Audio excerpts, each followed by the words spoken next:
The last 4 months have been unlike any in Star Citizen's history, with each one bringing a new patch full of dynamic content, needed bug fixes, and long-awaited quality of life improvements.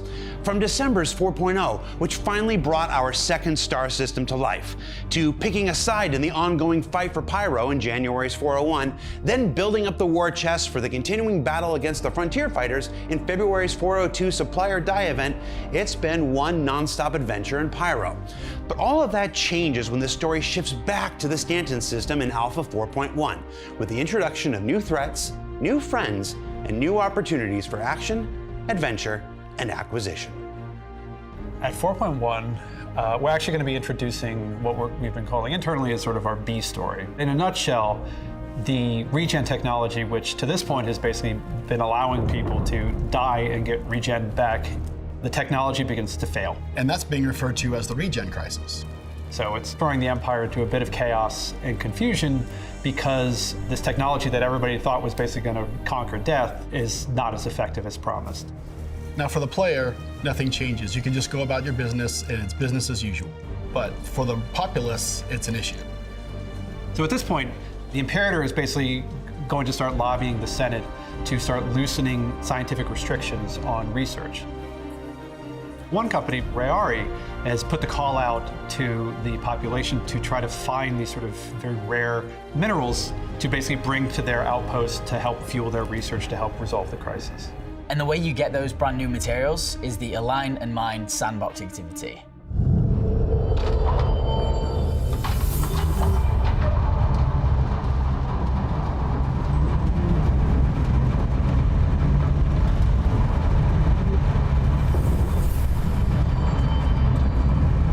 So Align and Mine starts with these new facilities that are placed across 2 planets, Daymar and Aberdeen. These are Hathor-owned locations. Hathor is sort of an older company. Basically, they were kind of a mining consortium. But as the years were going on, they were doing worse and worse and worse. And so the idea was that Stanton was relatively recently discovered, and the facilities that Hathor built here were basically their last gasp. The purpose of these facilities was so Hathor could communicate and align with the orbital platform above them. They went all in on building these facilities in the hopes that it would yield enough minables and minerals that it would keep the company alive. Sadly, they were sort of mistaken and the company folded. Now that there's a renewed interest in the minerals that they used to mine there, people are going there and trying to get the facilities up and running again. At each of these Hathor locations, there's an alignment dish. And the players have to go around and try to find out how to align the dish towards the satellite. So while these mining facilities have been abandoned, they are by no means vacant. While you're at the PAFs, you will be contending with Ninetails. Ninetails are just kind of the scavengers, the bad guys. They go everywhere, they just want loot, they want to get rich. They're just here to basically strip and clean what's left of these defunct stations. Maybe set up a camp or 2 and hold it as a sort of strategical point. It's essential that the players search the area as much as they can. I can't stress that enough. Once you've managed to find all 3 facilities and align them with the orbital platform, you need to collect the power banks that they've left behind on the surface. Now with the PAFs all activated, it's time to get in your ship and head up to the orbital laser platform. Be careful because there might be some certain Ninetail lieutenants kind of roaming around. It'll be pretty tough to get in there and to get it going. The power banks that you would have obtained at the platform alignment facilities need to be inserted into their slots at the orbital laser platform. Players can head inside, fighting through, again, more Ninetails while they try to get to this terminal in the middle. That will charge the laser, and players should see a really cool effect in their environment to signify that this laser is ready to be fired. So once you've armed the laser and it begins its sort of initiation sequence, you then have to go back down to the surface. Near where the impact is going to be, you'll be able to see this because it will be a crater. There will be a bunker nearby. This bunker is where you will do the final stage, which is firing the laser. Why are you making people go back down to the surface? Well, I mean, down on the surface is where the loot is. Like, that's where the treasure is. That's where you're gonna actually get the resources that you came to mine. Keycard accepted. It's so much better when you're down on the ground, you hit the button, you see this laser just pull, and there's all this shit going everywhere, and you're like, oh my God. It's an impactful moment.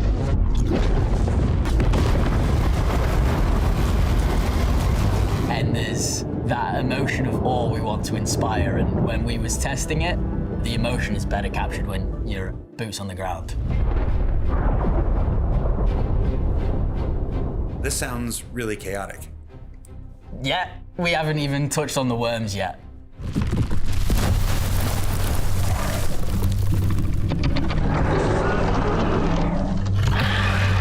There's a reason why Hathor abandoned these facilities. There's some local fauna that's not too happy when the ground gets disturbed. So make sure you're prepared. So we've been working on the Valakar for a while now, and we're really excited to finish off that boss fight and bring it to everybody as soon as possible. But in the process of developing it, we've also got some smaller Valakar. Valakar are a tremendously invasive species. Basically, once they kind of get into an area, they propagate rather quickly and can become a very dangerous presence. Fighting a juvenile is fairly similar to the adults on a much smaller scale.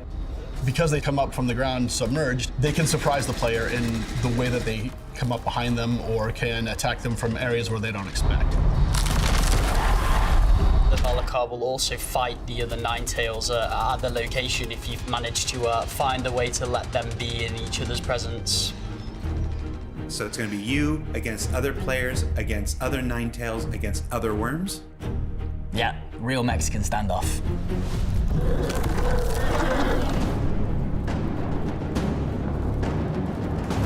So when the lasers finish firing, it will have mined into the surface of this planet, which will reveal a cave network. Inside this cave are 3 new mineable types. It's a fight for whoever can get the goods out of that cave as fast as possible and as safely as possible. We are in Stanton, so if you're gonna fight some other players, beware of crime stats. Then you get to choose, do you want some interesting random loot from the collector, or do you want to just get credits? Let's help the human race. Let's help the human race. Yeah. Help the human race and make some bank. While this is happening, Stanton System actually has an exciting new resident. We've introduced our first Banu. His name is Wicklow.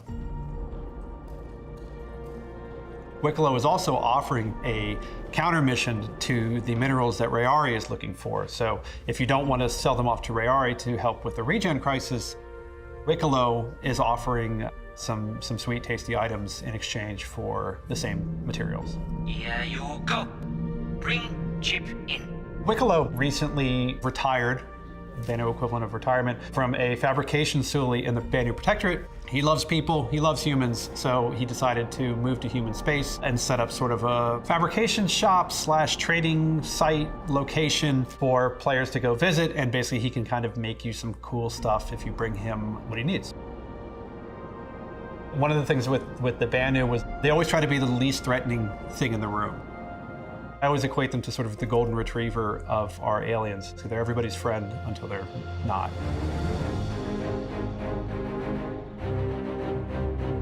Wicklow's Emporium, there are 3 of them in different areas of Stanton. You'll be able to find these on your star map. This is where Wicklow has set up shop. The unique thing about Wicklow is he'll never pay you any money because he's got a load of shit in his warehouse that he'd rather give you instead. The collector offers everything from armor pieces to skins to weapons. Really pretty, yes. Solid build, but also fun to make. And other cool little surprises. Even spaceships. Even spaceships, big ones. I'm incredibly excited. It is quite a defining moment for a space game to finally get an alien. And the best thing about Wicklow is, as we keep moving and building out this universe, his presence will stay. You will keep needing to interact with him, he'll keep needing random things from you, so you better make good friends with him. 4.1, we're finally able to deliver some content that we've been working on for a while. I think that the experience of the whole thing is really cool, and I think that it's a really, really big step forward for us on the mission design team, making content for the future, that we are able to create events that use mission logic but don't require missions. It's fun to be able to kind of like explore a little bit and not just have everything kind of spoon-fed to you. And it also mixes a little bit of everything, right? We have the FPS and we have a little bit of ship combat up by the orbital platform, and of course even creature fighting. So it's got a nice spectrum of things that you can do. I like the fact that we're building more of the story out of what this world is, how the universe is created, how these companies have operated in it, and giving you more fun sandbox things to do that require you to be the explorer that you want to be in a space game.